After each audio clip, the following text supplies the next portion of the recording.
Quem chega agora ao Fantástico é Madonna, a rainha pop e a rainha também dos escândalos. Eu tô falando isso porque ela voltou a causar polêmica, né, Zeca? Pô, a gente já conhece, né? Ainda bem, Renata. A mais nova turnê de Madonna tá dando muito o que falar e eu fui até Londres conferir esse show e saber o que Madonna tem a dizer sobre as suas mais novas provocações.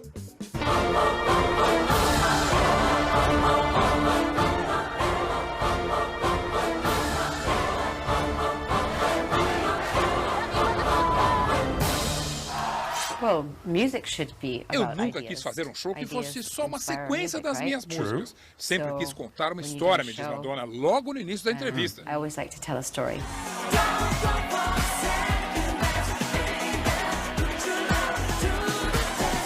Madonna, então, tá de volta ao Brasil com um show que é sobre música, é claro, mas mais do que os outros é sobre ideias.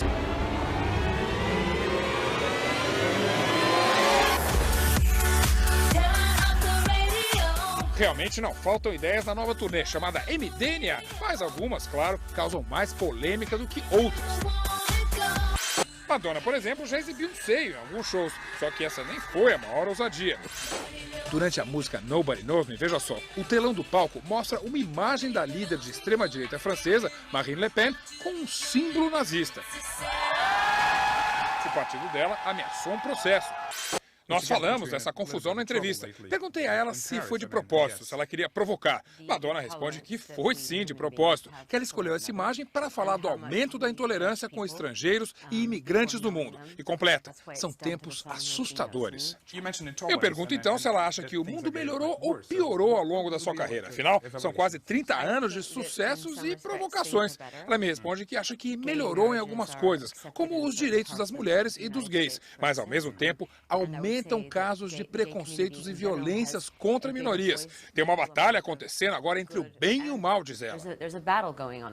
Já que ela sempre quer falar desses temas, eu pergunto se ela nunca se cansou de tratar dos mesmos assuntos. Desde o início da carreira, ela testa os limites do público, provocando com ideias sobre comportamento sexual e religião. Madonna me diz que, como é fascinada pela religião, ela sempre vai ser um tema de seu trabalho.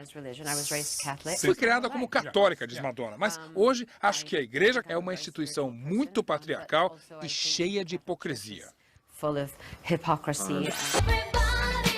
Criar confusão é uma espécie de necessidade para Madonna. As mensagens simples, as primeiras canções que apenas convidavam as pessoas para dançar lá nos anos 80, logo foram ficando mais insinuantes no segundo álbum, lembra?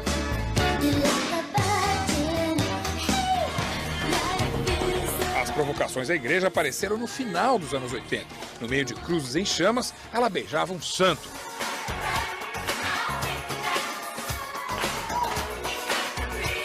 E a tolerância às imagens sensuais foi testada alguns anos mais tarde no clipe de Justify My Love, censurado em várias TVs pelo mundo. E no seu disco seguinte, o nome dizia tudo: erótica. Eu acho que se você é um artista, diz ela, está sempre dissecando e desconstruindo as ideias. Esse é o nosso trabalho.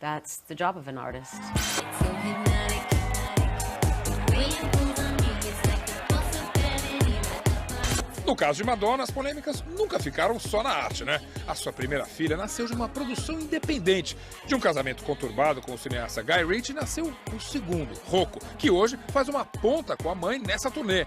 E seu terceiro filho foi adotado no Malawi, não também sem uma certa confusão. De maneira sutil, Madonna fala um pouco de tudo isso nessa turnê.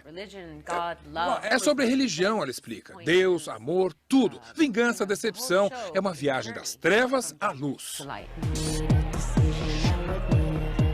Pode até ser, Madonna, mas não sem passar por um pouco de violência, né? Muitos fãs estranharam as imagens sangrentas e a quantidade de armas no palco na primeira parte do show.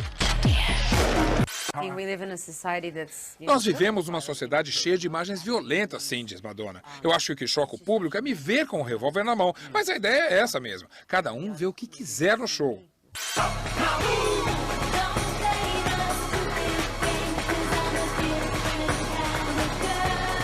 A entrevista vai chegando ao fim, mas não sem antes eu falar que se eu não fizer mais uma pergunta, os fãs brasileiros vão me matar. Bem-humorada, ela disse que não quer ser responsável por um assassinato. Muito obrigado, hein, Madonna? Mas o que eu e os fãs precisamos tanto saber é sobre ela cantar no show uma música de Lady Gaga, chamada Born This Way.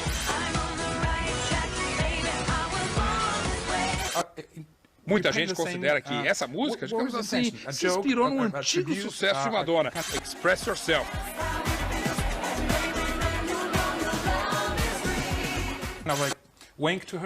Quando eu pergunto se foi uma piada, uma homenagem, uma brincadeira, ela diz, quem sabe não foi um pouco de cada coisa. E completa com uma alfinetada. Eu gosto muito dessa música e fiquei feliz de ter ajudado Lady Gaga a compor ela. Depois dessa, é melhor encerrar mesmo a entrevista e dizer que ela vai ser muito bem-vinda, como sempre, aqui no Brasil. Ela me disse que está ansiosa para voltar e que adora tocar aqui. Acredito, mas ansiosos mesmos estão os fãs brasileiros. Então, que tal um pouquinho mais desse show sensacional aqui no Fantástico, enquanto ele não chega no Brasil.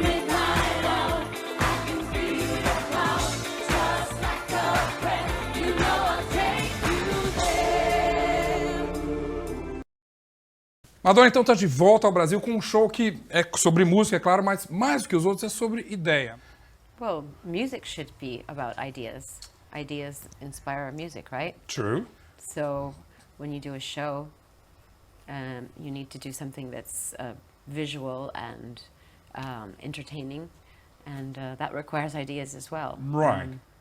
I've never done a show where I just did all my songs in a sort of sequence. I always like to tell a story. But in a way, I mean, especially with this album maybe, and with this show, you made the ideas a little bit more graphic, I would say. I mean, when you talk about, when you see, well, you see a lot of blood right at the beginning of the show. You see, that's quite strong. I mean, and you really did want to show that on stage, didn't you? And why that? Well, the show actually starts with a church inside of a cathedral. So we start with the idea of religion. And we start with the idea of, I like to play with the iconography of religion. And also, I have a kind of paradoxical relationship with religion, organized religion. I was raised Catholic. Since long, right? My whole life, Yeah. of course. Yeah.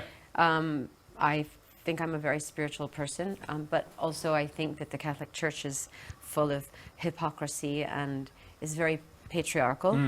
And so I'm fighting with the idea of my own consciousness wrestling with God and church and the power of church.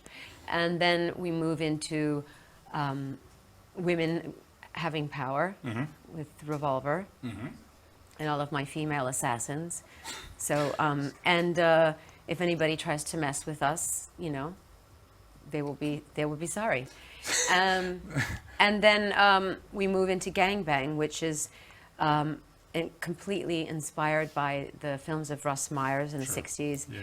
And they're kind of camp, they're a little bit extreme, they're extremely violent, but they're funny. It's meant to be funny, the violence of it, because, you know, how could one person, shoot that many people? Right. So it's a song, it's meant to be, there's supposed to be humor involved in it. So I would say the first chunk of the show is quite cinematic. I wanted it to be like you were watching a film. Right, but still the funny side of this part of the show is kind of subtle, because what most people see, and most people get a little bit shocked by that, is like the violence. I mean, you're not really advocating for violence at that moment, are you? Or how is that a joke? I think we live in a society that's, filled with violent imagery. True. Most action movies, it's just usually men with guns, I think. So what's shocking for the audience maybe is to see me with a gun. Yes. But the idea is, it's important to see that there's different layers of meanings in the show. And you shouldn't take any of it literally. Well, and after all these years, you're still like touching the same subjects. I mean, I have the impression that you never really rest in terms of showing people your ideas. Religion, for instance, religion. Back in, say, late 80s, there was like a prayer and stuff, and you're already pushing the envelope. You still keep pushing the same envelope. Is it necessary? I mean, people never get hold of, never really get the ideas. Or do you what is it? What is the point? I think you're not an artist if you're not dissecting and deconstructing ideas. That's the job of an artist. And obviously the idea of religion is a big subject for me, something I'm interested in.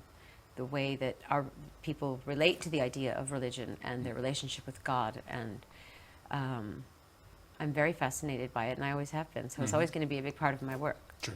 Well, it's in this show specifically, it's not just about religion. This is just the beginning, but you go... It's about religion, God, love, well, everything. Revenge, disappointment. You know, the whole show is a journey from darkness to light. Right. So... But especially at the end, when you play...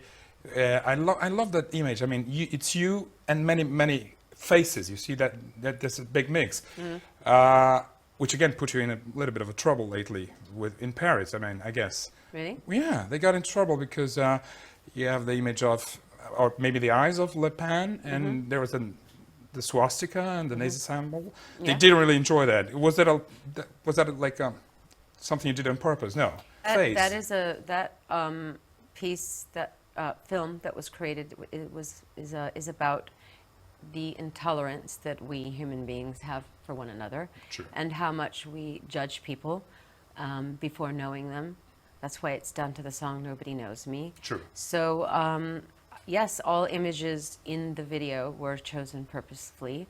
It seems to be that there's a growing kind of intolerance going on around the world, in Greece, in France, everywhere, where people are trying to, you know, kick out all the immigrants and make people cover up and not show what their religious affiliation is. And it's actually kind of scary times, and I'm trying to point that out. And a lot of, you know, think about what's going on in Russia towards the gay community.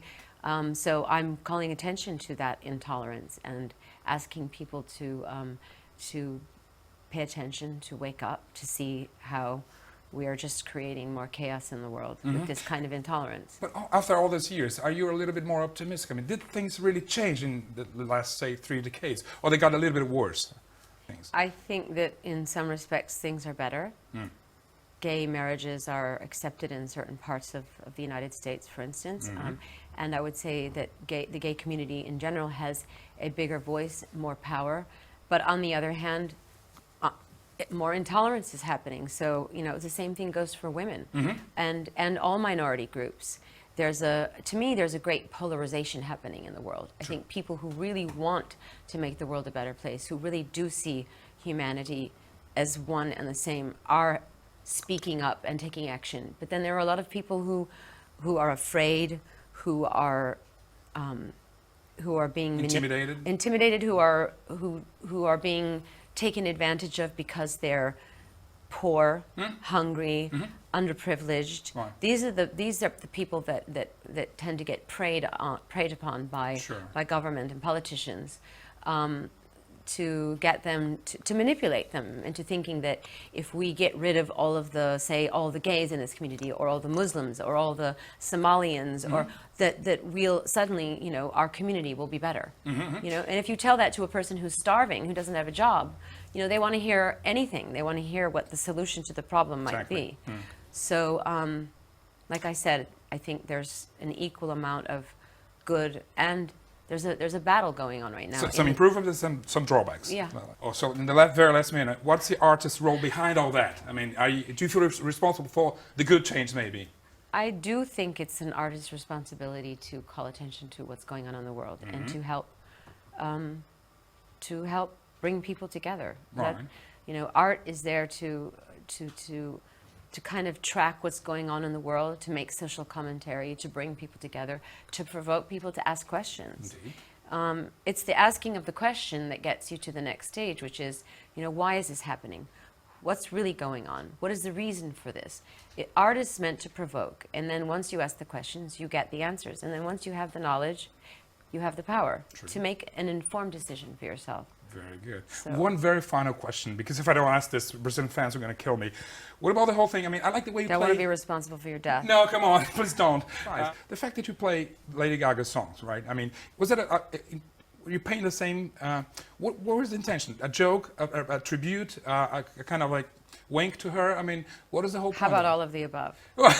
You want them to think about it. Well, I'm a really big fan of that song, and I'm glad that I could help her write it. Oh, that's the fact.